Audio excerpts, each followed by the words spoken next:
On the night of May 13, 1862, a 23-year-old enslaved man stood at the helm of a Confederate warship and decided that the very vessel built to enforce his bondage would become the instrument of his liberation.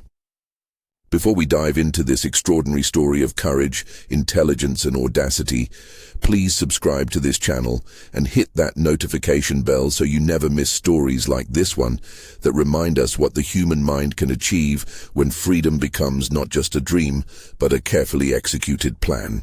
Charleston Harbor, South Carolina, May 1862.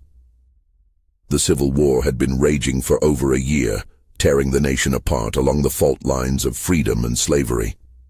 The harbor bristled with Confederate fortifications, cannons pointed outward toward the Union blockade that slowly strangled the South's ability to move goods and weapons. And in the middle of all this military might, among the ships and soldiers and officers who believed themselves the masters of all they surveyed, worked a man they had underestimated so completely that it would cost them everything.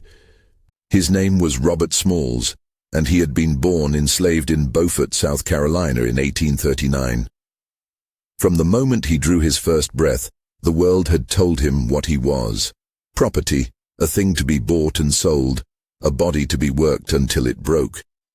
But Robert Smalls had always known something different about himself. He had a mind that observed everything, remembered everything, calculated possibilities that others never saw. And for years, as he worked the waters of Charleston Harbor, that mind had been planning something that most would consider impossible. Robert had been hired out to work on ships since he was 12 years old. His enslaver, like many in the area, profited by leasing him to various maritime enterprises, taking most of the wages Robert earned through his skill and labor. By the time he was a young man, Robert had become an expert pilot. Someone who knew every current, every sandbar, every channel in the treacherous waters around Charleston. He could navigate in darkness, in fog, in conditions that would leave other pilots helpless. The Confederate Navy, desperate for skilled sailors, had put him to work on a vessel called the CSS Planter. The Planter was a lightly armed transport and dispatch boat used to move supplies, troops, and armaments between the various Confederate fortifications that ringed Charleston Harbor. It was 147 feet long, with a distinctive appearance that Robert had memorized in every detail because he understood that familiarity would be his greatest weapon. The ship had a wheelhouse, a deck where cargo was stored, and quarters below where the crew slept. And most importantly, it had access to the entire harbor, the authority to move freely past all the Confederate checkpoints and fortifications as long as the proper signals were given. Robert had been watching, learning, planning. Every time the white officers gave orders, he listened. Every time they signaled to the forts, he memorized the patterns. Every time they discussed military movements or strategy, assuming that the enslaved crew members were too ignorant to understand or too cowed to care, Robert filed away the information. "They think we're invisible," he thought to himself one evening, standing on deck as the officers laughed and talked freely. "They think enslavement has made us stupid. They're about to learn how wrong they are." But planning an escape was one thing. Executing it was another entirely. Robert wasn't just thinking about himself. He was married to a woman named Hannah, an enslaved woman who worked as a hotel maid in Charleston. They had 2 children, Elizabeth and Robert Jr., both of whom were born into slavery just as their parents had been. The thought of leaving them behind was impossible. The thought of endangering them was terrifying.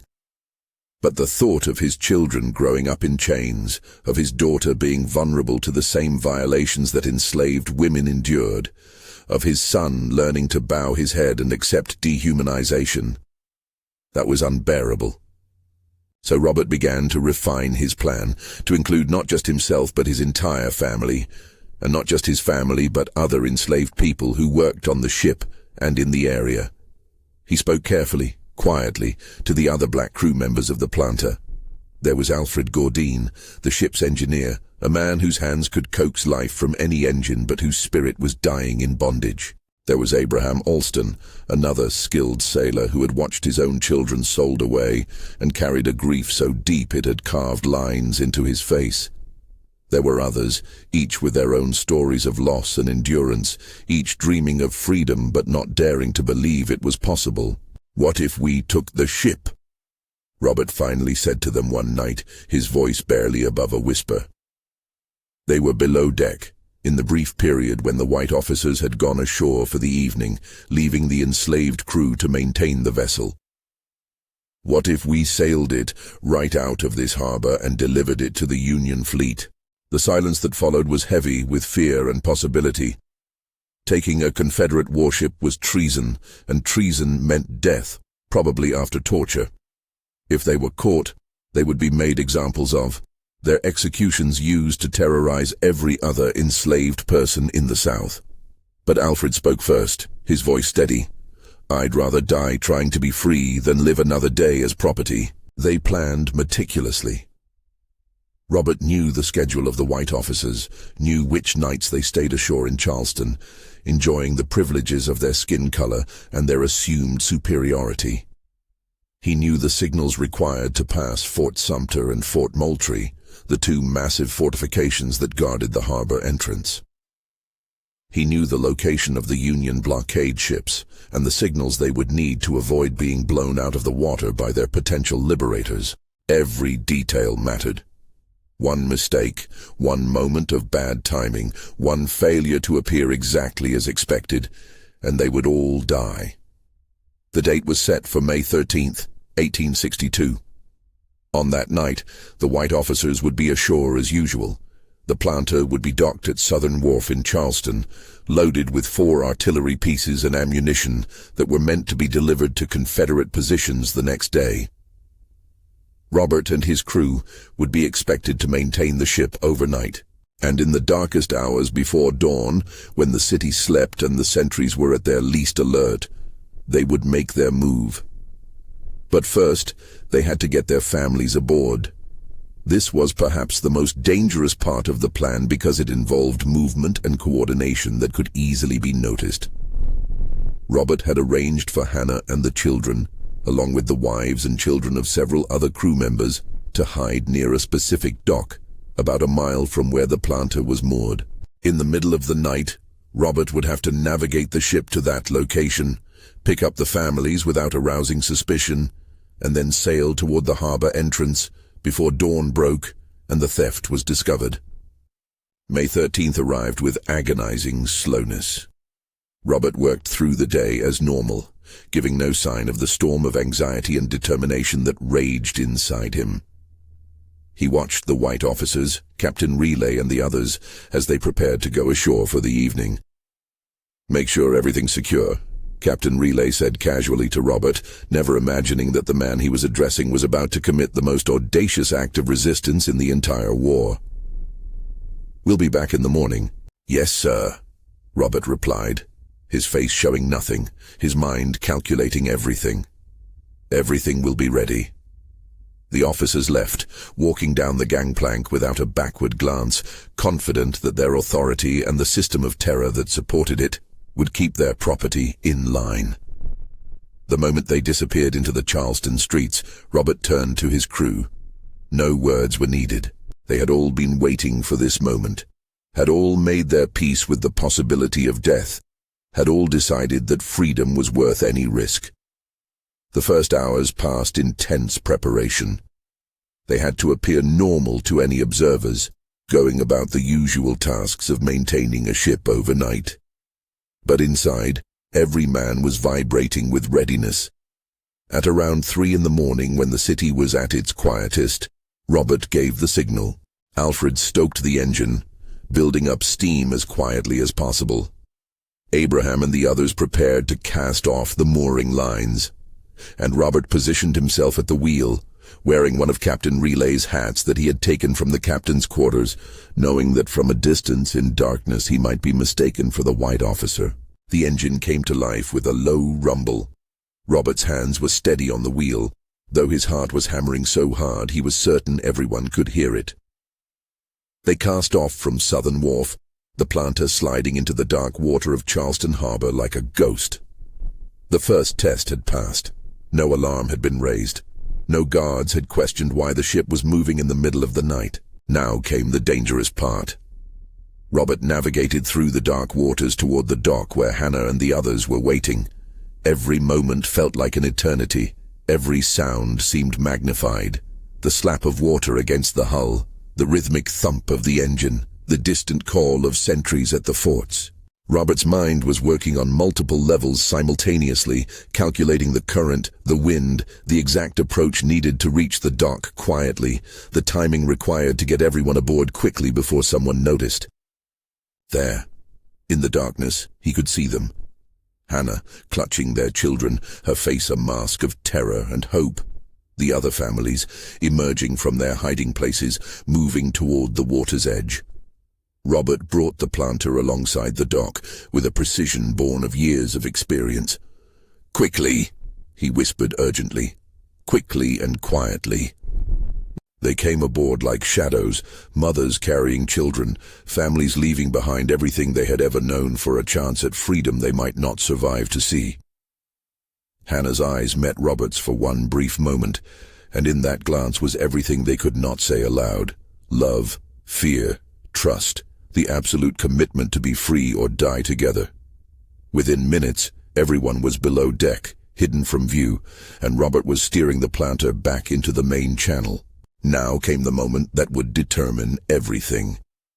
Ahead lay Fort Sumter, the massive fortification that had been the site of the war's first shots just over a year ago. The fort bristled with cannons that could reduce the planter to splinters in seconds.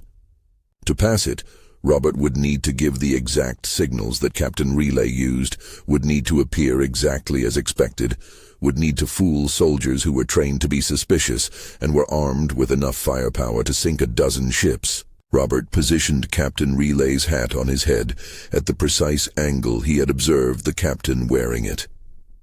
He stood at the wheel in the exact posture the captain used. And as the planter approached the fort in the pre-dawn darkness, Robert pulled the whistle cord in the specific pattern that signaled a friendly Confederate vessel with authorized passage. 2 long blasts, 1 short, 1 long. The sound echoed across the water, and Robert held his breath. On the ramparts of Fort Sumter, the sentry on duty heard the signal. He saw the distinctive silhouette of the planter, a familiar sight in these waters. He saw what appeared to be Captain Relay at the wheel. Everything seemed normal. The sentry waved them through without a second thought, never imagining that the Confederacy had just lost a warship to the very people they had enslaved. But they weren't safe yet. Fort Moultrie still lay ahead. Another massive fortification with another set of nervous armed sentries. And beyond that, the Union blockade, where trigger-happy sailors might fire on any approaching Confederate vessel before asking questions. Robert navigated past Fort Moultrie using the same signals, the same deception, and incredibly, miraculously, it worked again. The second fort let them pass, and suddenly the planter was in open water beyond the range of Confederate guns. "We did it," Alfred said, his voice shaking. "We actually did it." "Not yet," Robert replied, his eyes fixed ahead. "We're not free until we reach the Union ships." Dawn was breaking now, pink and gold light spreading across the water. The planter was racing toward the Union blockade at full speed, and Robert knew that at any moment, someone at the forts might realize what had happened. The Confederate flag still flew from the planter's mast because lowering it prematurely would have given them away. But now, approaching Union ships that might fire on any Confederate vessel, it was deadly dangerous. Robert had planned for this too. He had a white bedsheet, and as they approached the USS Onward, the nearest Union ship, he ran it up the mast below the Confederate flag. A white flag, a signal of surrender or truce. The Onward's crew saw it and held their fire, confused by this Confederate vessel flying both flags, approaching at speed in the early morning light. Robert cupped his hands and shouted across the water, his voice carrying clearly in the morning air. "Good morning, sir. I've brought you some of the old United States guns, sir." It was a calculated statement, referring to the artillery pieces aboard, but also announcing their defection, their rejection of the Confederacy, their claim to the United States that had never treated them as citizens, but might perhaps recognize their humanity now. The Union sailors were stunned. As the planter came alongside and Robert's story tumbled out, as the enslaved families emerged from below deck, as the reality of what had just happened became clear, the Union officers could barely believe it. An enslaved man had stolen a Confederate warship, sailed it past 2 major fortifications, and delivered it to the Union with its cargo intact and intelligence about Confederate positions that would prove invaluable.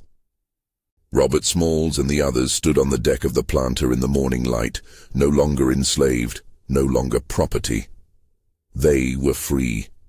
Against impossible odds, through meticulous planning and extraordinary courage, they had seized their own liberation. The news of Robert Smalls's feat spread rapidly through both the Union and the Confederacy. In the South, there was fury and humiliation. How had enslaved people, who were supposed to be mentally inferior and content in their bondage, outsmarted the Confederate military? How had they navigated past experienced sentries and stolen a warship?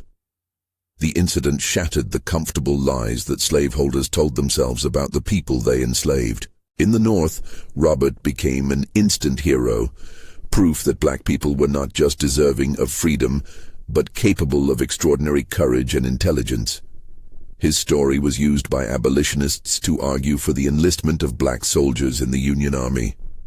Frederick Douglass referenced Robert's achievement in speeches. President Lincoln met with him. The impossible had become real, and it was forcing the nation to reckon with truths it had long denied.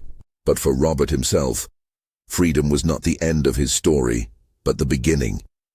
He was given a reward for delivering the planter to the Union, and he used part of that money to purchase the house in Beaufort, where his mother was still enslaved, freeing her from bondage. He became a pilot for the Union Navy, using his expertise to navigate the very waters where he had once been forced to work for the Confederacy. He piloted the planter in 17 military engagements, always with the knowledge that if he was captured, he would be executed not as a prisoner of war, but as an escaped slave and traitor. The war years tested Robert in ways that stealing the ship never had. He saw death and destruction. He witnessed battles where men who looked like him, many of them formerly enslaved, fought and died for the promise of freedom.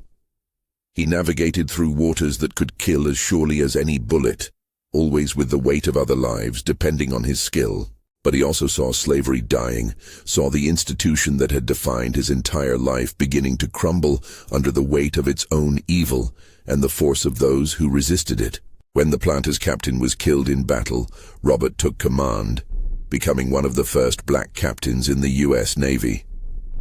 He stood at the helm of the same ship he had stolen, but now he wore a Union uniform.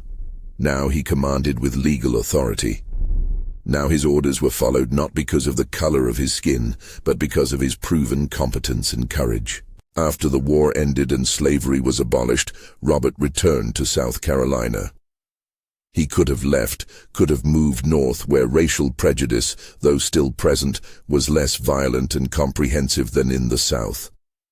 But Robert chose to stay, to help build the new world that the war had made possible. He entered politics, becoming a member of the South Carolina House of Representatives, then the state Senate, and finally the U.S. House of Representatives, serving 5 terms in Congress. As a legislator, Robert fought for the rights of formerly enslaved people, for public education, for racial equality. He helped establish one of the first free and compulsory public school systems in the United States. He understood that freedom was not just about the absence of chains, but about access to education, economic opportunity, and political power. He had navigated more than just waters. He had navigated the treacherous channels of American politics and society, always working to expand freedom and justice for those who had been denied it. But Robert's achievements were not without personal cost. He faced constant threats of violence. His political opponents, many of them former Confederates who had regained power during the rollback of Reconstruction, worked tirelessly to undermine everything he built. He saw the promise of Reconstruction betrayed, saw the rise of Jim Crow laws that imposed a new form of bondage through segregation and disenfranchisement. He watched as the nation that had celebrated his heroism during the war increasingly turned its back on Black Americans' rights and dignity. Yet Robert never stopped fighting. He never accepted that the freedom he had risked everything to claim could be taken away through legal tricks or violence. When a white streetcar conductor tried to force his daughter to move to the colored section, Robert sued and won.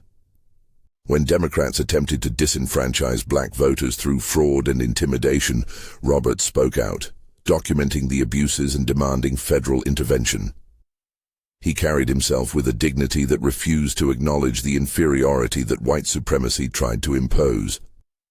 Robert Smalls lived until 1915. Dying in the same house in Beaufort that he had purchased with his reward money all those years ago. He had seen slavery, had seen war, had seen the brief flourishing of black political power during Reconstruction, and had seen its brutal suppression. He had lived long enough to see his accomplishments diminished and denied by a nation eager to forget the role that black Americans had played in their own liberation. But Robert's story could not be erased, no matter how much the architects of Jim Crow might have wanted it buried. The facts were too remarkable, too well documented, too inspiring to completely suppress.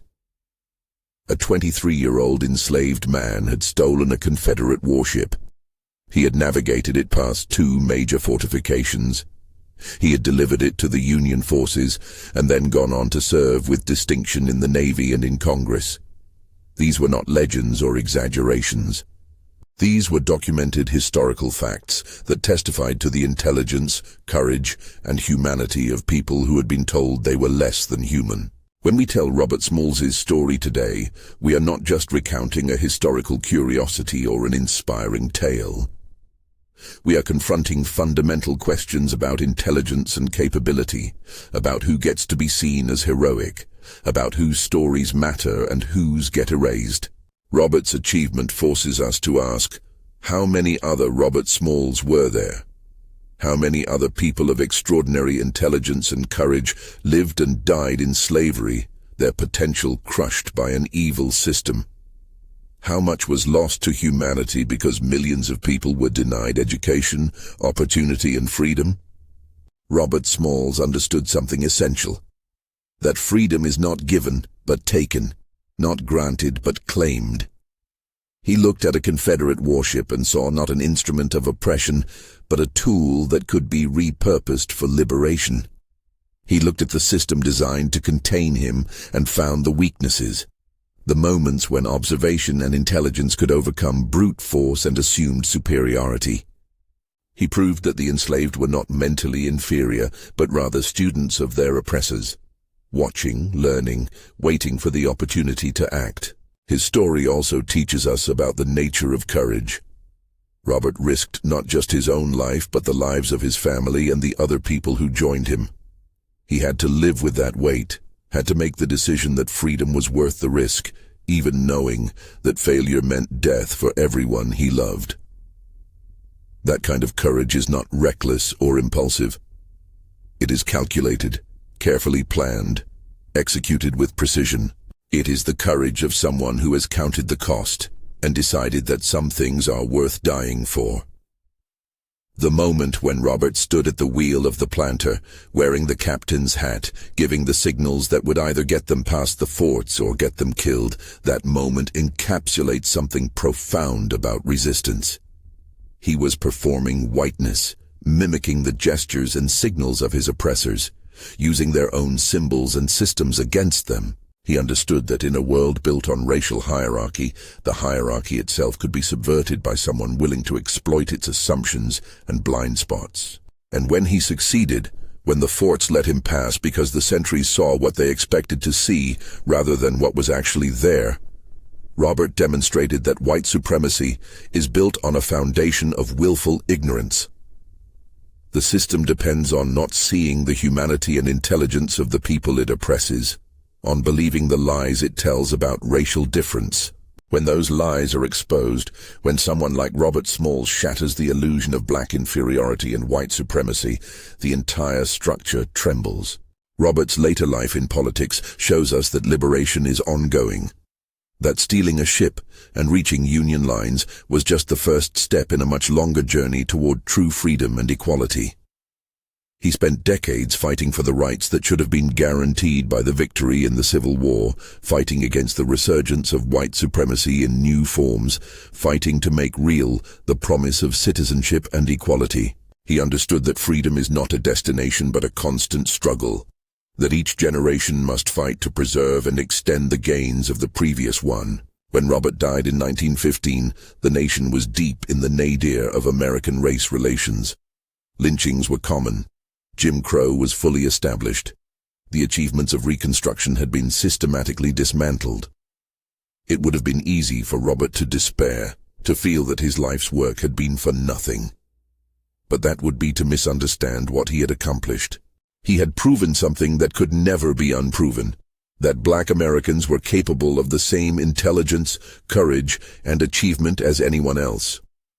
He had lived a life of dignity and purpose that gave the lie to white supremacy. He had raised children in freedom and fought for a world where their children might have even more opportunities. Today, when we remember Robert Smalls, we honor not just a historical figure but a way of being in the world. We honor the principle that resistance takes many forms, that intelligence and planning can overcome overwhelming force, that individual acts of courage can inspire collective movements for justice. We honor the idea that freedom is something we claim through our actions, not something we wait to be granted by those in power. Robert Smalls looked at an impossible situation and found a way through it. He saw a system designed to crush him and found its weaknesses. He risked everything for freedom because he understood that living in bondage was not really living at all. He took a Confederate warship, a symbol of the very forces trying to maintain slavery, and transformed it into a vessel of liberation.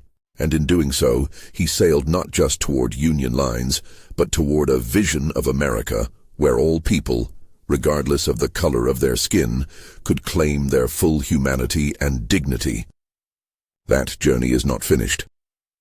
The work that Robert Smalls did continues in every person who fights against injustice, who refuses to accept dehumanization, who uses their intelligence and courage to resist oppression.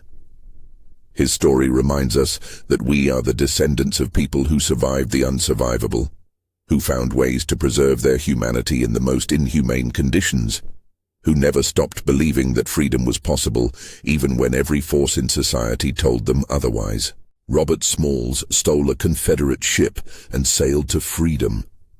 But more than that, he stole a narrative, the story that said enslaved people were content in their bondage, that they lacked the intelligence to govern themselves, that they needed white masters to give their lives meaning.